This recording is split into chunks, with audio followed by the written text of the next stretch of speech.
Please welcome to the stage the Chairman of the Conservative Party, Richard Fuller.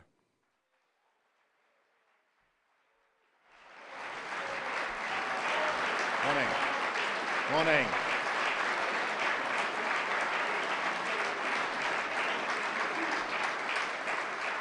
Well, good morning, ladies and gentlemen, and also welcome to everyone who is joining us online as we prepare to announce the name of the new leader of our party. Thank you to the thousands of Conservative Party members who have helped make this leadership election so engaging, and for the crucial role that our members played in putting all our candidates through their paces at events right across the United Kingdom.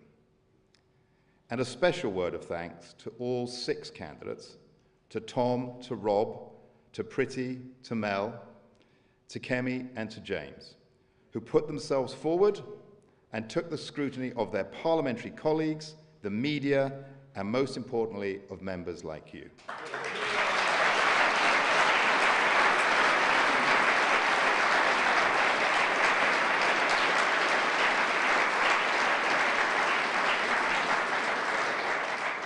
Whoever is announced as our new leader needs our full support. We need to get back out in our communities, rebuild trust with the electorate, and show that we're on the side of people who want to contribute to society and get on with their lives.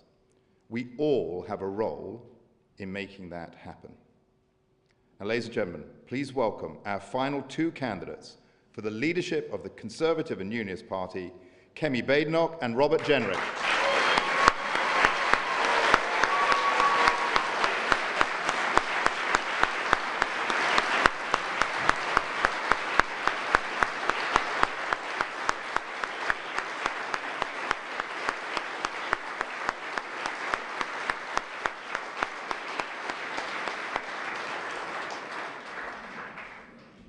And now I would like to introduce the returning officer, the chairman of the 1922 committee, Bob Blackman, to announce the result.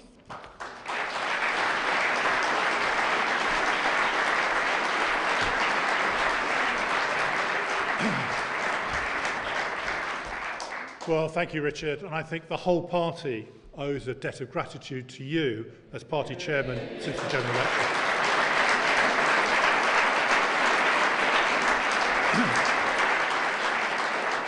I'd also like to thank another unsung hero, Stuart Andrew, who's been our chief whip.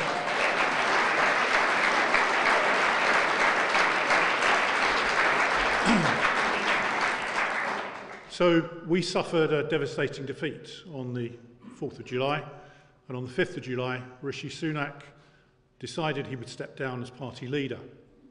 When I was elected as chairman of the 1922 committee, I was determined that we would have an appropriate opportunity to rebuild our party, consider where we're going, and ensure that we had a broad swathe of candidates to be the leader of our party. Some people said, let's have a short campaign and get it over and done with. Others said, let's have a long campaign into next year. So we reached a compromise. And I think it's fair to say that as a result of the parliamentary process, and indeed the excellent party conference we had, we made party conference a really exciting conference for representatives to attend. So when we decided the process to whittle down the number of candidates from 6 to 4 to send to the conference, that started obviously a process and ends today. Now, members obviously have had the opportunity to vote online and by postal ballot. Some people said they wanted the debate and the opportunity for the new leader to address the budget that we knew was coming. Frankly, I wanted to make sure that Rishi got that chance to give that speech on Wednesday.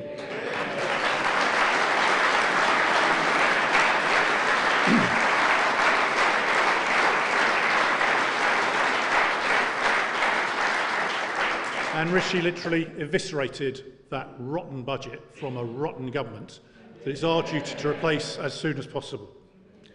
So I want to record my thanks to those hard-working and energy-crossing candidates, and also, of course, the team that have made this result possible today.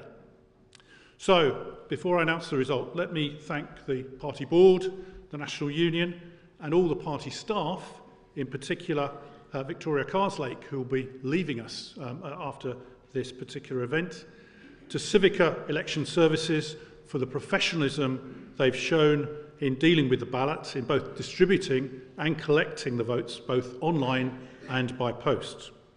I'd also like to thank my Vice Chairman, Martin Vickers, and my Treasurer, Geoffrey Clifton-Brown, my fellow officers of the 22 who enabled the parliamentary process to proceed smoothly, and indeed my parliamentary assistant, Harriet Shoesmith, who did all the work behind the scenes to make the ballots possible in Parliament. And finally, of course, I'd like to ensure we give thanks to the party members. I was determined when we started this process that our party members would have the last word on who our leader should be, and they've done so. I'd like to thank KEMI and Robert for the way they've conducted themselves during this campaign. They've both been outstanding candidates and both worthy candidates to be leader of our great party. Now, the time that you've been waiting for, the result. So I, Bob Blackman MP, Chairman of the 1922 Committee and therefore returning officer for the Conservative and Unionist Party leadership election, declare that the total number of eligible electors was 131,680. The turnout in the election was 72.8%. The total number of votes rejected was 655, of which 610 were rejected because they were either unmarked or void for uncertainty, and 45 ballot papers rejected because they'd voted for more than one candidate.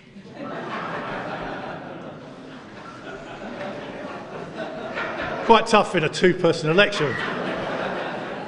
Anyway, the result was KEMI Badenoch, 53,806 votes, and Robert Jenrick, 41,388.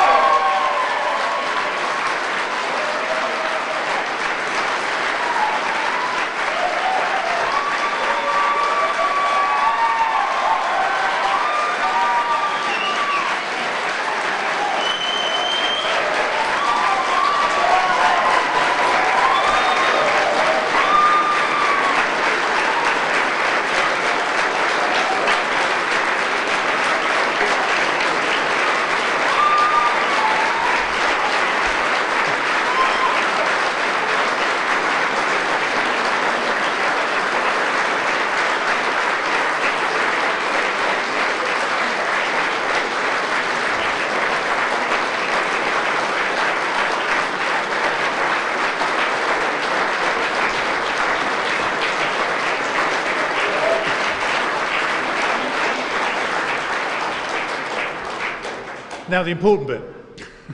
Therefore, I give notice that KEMI Badenoch is elected as leader of the Conservative and Unionist Party. I welcome her to the stage, and it's great, isn't it great that we've got another female leader?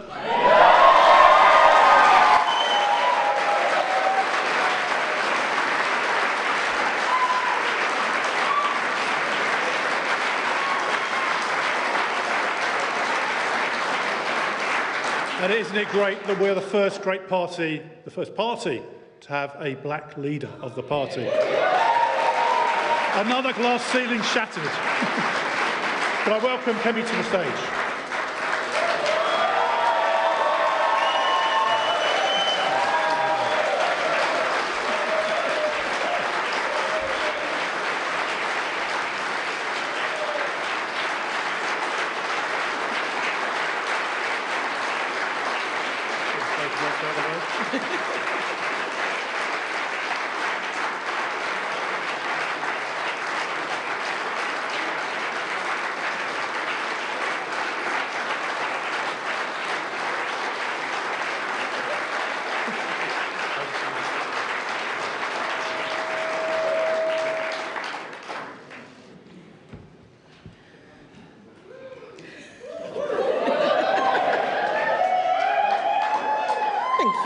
Thank you, everyone. And I want to start by thanking Richard Fuller for his work as our party chairman since July.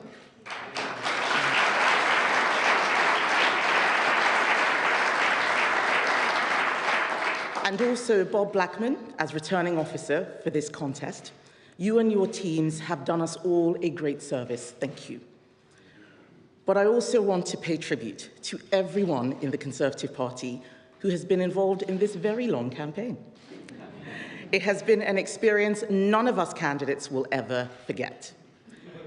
Thank you for hosting us in your communities, in your village halls, in your pubs, and in your homes.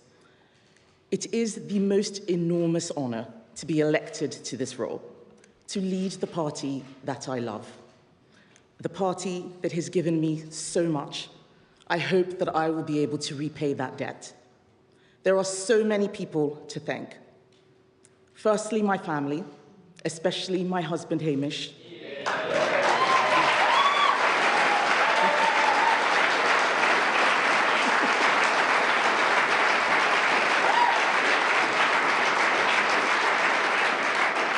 Hamish, I couldn't have done this without you. Thank you for being with me every step of the way. I also want to thank Rishi. No one could have worked harder in such difficult times. Rishi, thank you for everything you did. We all wish you and your wonderful family the very best for the future.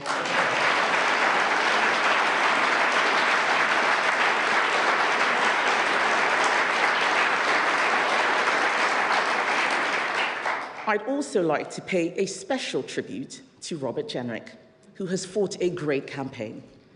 Rob, we have all been impressed by your energy and your determination. You and I know that we don't actually disagree on very much. And I have no doubt that you have a key role to play in our party for many years to come. Thank you.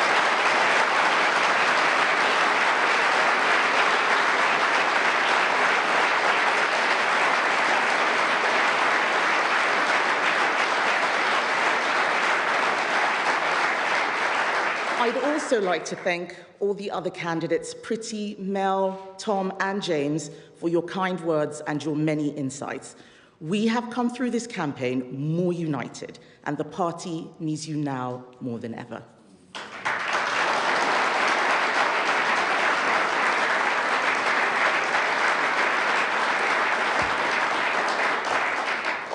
The task that stands before us is tough, but simple.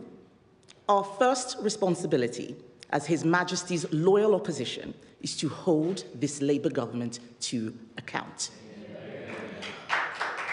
Our second is no less important. It is to prepare over the course of the next few years for government, to ensure that by the time of the next election, we have not just a clear set of Conservative pledges that appeal to the British people, but a clear plan for how to implement them.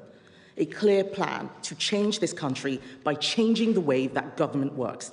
The Prime Minister is discovering all too late the perils of not having such a plan. That huge job begins today.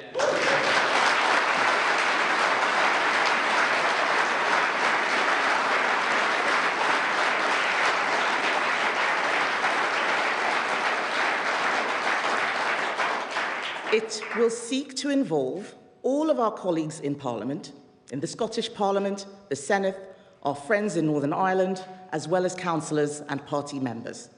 But this is not just about the Conservative Party. It is about the people we want to bring back to the Conservative Party. It is about the people we need to bring into the Conservative Party. It is about what the Conservative Party needs to be over the next 5, 10, and 20 years. Our party is critical to the success of our country. But to be heard, we have to be honest. Honest about the fact that we made mistakes. Honest about the fact that we let standards slip. The time has come to tell the truth.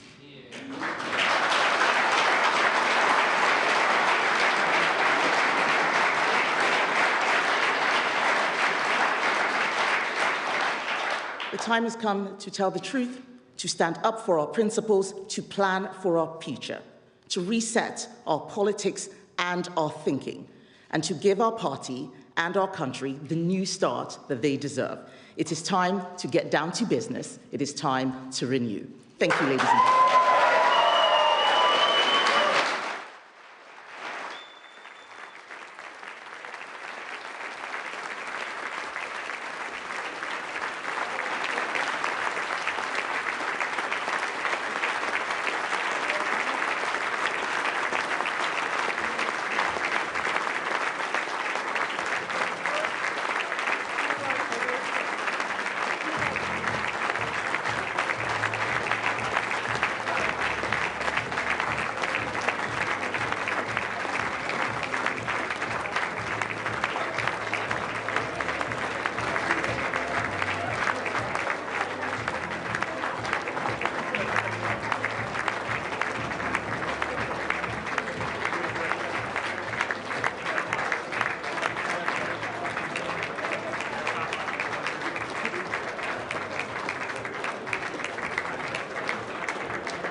Now, please, Prime Minister.